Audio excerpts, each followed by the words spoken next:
The Department of State Services has just dropped what might be the most sensational legal bombshell in Nigeria's recent political history. Former Kaduna State Governor Nasir El-Rufai has been charged with 3 counts of cybercrime offenses at the Federal High Court in Abuja over allegations that he unlawfully intercepted phone communications belonging to the National Security Advisor Nuhu Ribadu. This development comes just days after El-Rufai made a stunning admission during a live television interview on Arise News that has now come back to haunt him in the most dramatic way possible. Who made the call and made the order that I must be in custody yesterday. How do you know he made the call? He made the call because we listen to their calls. The government thinks that they're the only ones that listen to calls, but we also have our ways. He made the call, he gave the order. And so you tapped his phone calls, did you? Someone tapped his phone and told me. Because that technically is illegal. I know, but the government does it all the time. They listen to our calls all the time without a court order. But someone tapped his phone and told us that he gave the order. So court documents filed under case number ABU-DET-CR/99/2026 reveal the serious nature of the charges facing the former governor. The first count alleges that El-Rufai, during his appearance on Arise TV's primetime program on February 13, 2026, admitted that he and his associates unlawfully intercepted the phone communications of the National Security Advisor, Nuhu Ribadu. This is a direct violation of Section 12, subsection 1 of the Cybercrimes Prohibition, Prevention and Amendment Act of 2024. The second count is equally damning, as prosecutors claim that El-Rufai admitted he knew individuals who carried out the unlawful interception but failed to report them to security agencies, which violates Section 27B of the same Cybercrimes Act.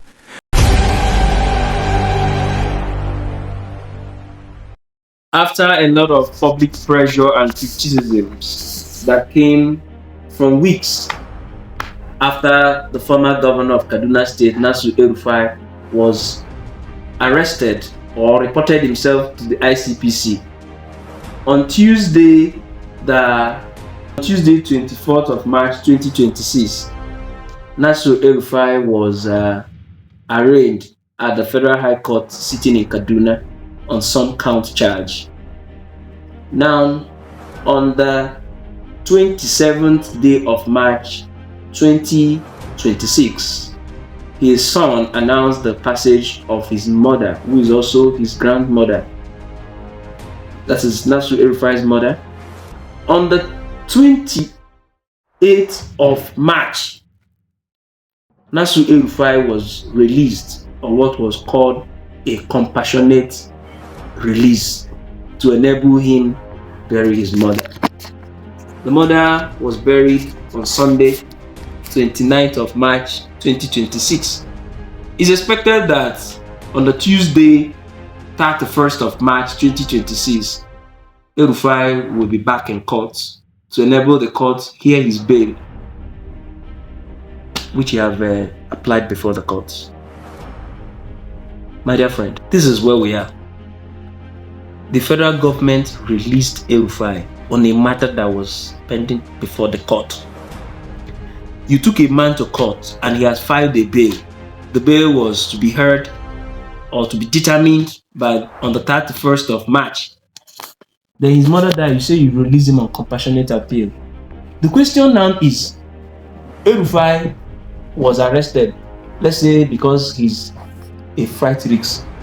So if he goes to bury his mother, wouldn't he be a flight risk again?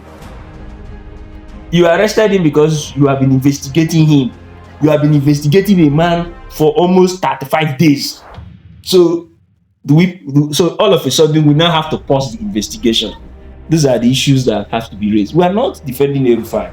Personally, I think El-Rufai himself engaged in some human rights abuse as governor of Kaduna State. But is this how we're going to run this democracy? Is this how we're going to run this country? Do we really care about our institutions? Okay, thank you again. The problem we have in this country is the fact that we always amplify and glorify double standards. And from the way things are going, we are always going to end up with the same result because we have been doing the same things. And expecting different results. Now, another one of the things I want to raise is the fact that in a same time, you go to developed countries, before someone is arrested, the institution responsible may have already done their background checks, done every single investigation required before they go ahead and make arrests. But in Nigeria, you first of all grab the suspect or whoever the person is and put the person, incarcerate the person in prison, and then you begin investigation, thereby infringing on the fundamental human rights of that individual. Now, away from that, allegations upon allegations were, were levied against this individual, as Nasir El-Rufai. Yeah. And investigation started 2 years ago. 2 years ago. Over 2 years. We cannot say, but a lot has happened within this space. Now, you have started investigation, and up till today, this investigation is yet to be concluded. And this man has been in prison for some time, for quite some time, I think over a month now. Since 18th of February. Very good. And this man has been in prison, waiting for your investigation to be concluded. And we now hear that at the point when he applied for bail, he lost his mother. Now, let us assume that this man is a threat to the Nigerian state. His passport was nearly seized when he came into the country. And then, after that, you have arrested him, you have kept him in prison. But because his mother has died, and the court has not even determined the merits of his bail application, which the court might even reject. Of course. The government is now telling us that they are releasing him on compassionate. Does it mean that the allegations levied against him were not as weighty as they? So, does it mean that the allegations against him that made them seize his passport were not as weighty as they wanted us to believe? Or is it that something has changed? That the government now take laws into their hands by giving compassionate leave to suspected threats to national democracy, to national security? I do not understand. Or has our courts now become just a grapefruit where politicians just go to take whatever they like and do whatever they like without recourse to the dignity of the so-called temple of justice? These are the questions we ask. And like I said, double standards will keep happening because we have seen people who were more or less in situations like this, or even less, less of what the El-Rufai has more suspectedly or allegedly committed, and they were not even given compassionate leave to go and bury their father. I can cite the case of Nnamdi Kanu. I can cite other cases, and there were no compassionate leave. So, is this a political undertone? Is there a political undertone to this, or is there something the government has not told us? No, you see, I was patient to allow you finish. Now, what if the government is just being human? Okay, yeah, this guy could be a suspect, but he lost his mother. So let's just try to, allow him in the spirit of humanity to bury his mother and then come back to us. Because I posed that as the question, I have not concluded, okay? Because the way you sound, you are creating an impression that there's a political side to this, that maybe the government is being careful. I don't think so. Maybe the government is just being, the government is just trying to be nice. And so far, among all the former governors that left, it seems only Rufai and Bello who have moved to the EFCC. So maybe that's what the government just wants to be human. Yes, they want to be human because the odds are actually against them going into the next election. El-Rufai, as we speak, is a force to reckon with, whether you incarcerate him or not. So let's just say, for me, I think they are just trying to play a bargain here. Not directly to El-Rufai, but probably to his supporters and sympathizers. Let it be that, oh, the government is very compassionate. Oh, they want him to pay his last respect to his mother. But we can cite an example like the one I cited earlier. We did not see this compassion play out previously when it affected other people. So why is El-Rufai so special?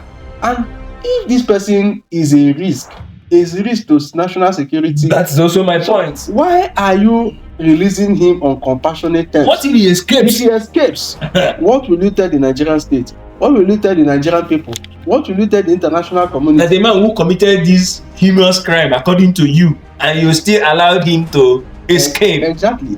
And we also saw the government play the same compassion when they tried to make entities to the UK to release Ekweremadu to come and serve his does that alone has already created an impression to the international community. And now we are releasing a threat to national security, national democracy and all that to go and bury his mother. If we apply the rule of law based on emotion, where are we going to in this country?